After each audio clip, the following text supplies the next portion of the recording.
here to present a thought for the day.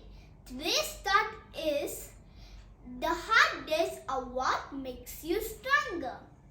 I repeat my thought. The hard days are what makes you stronger.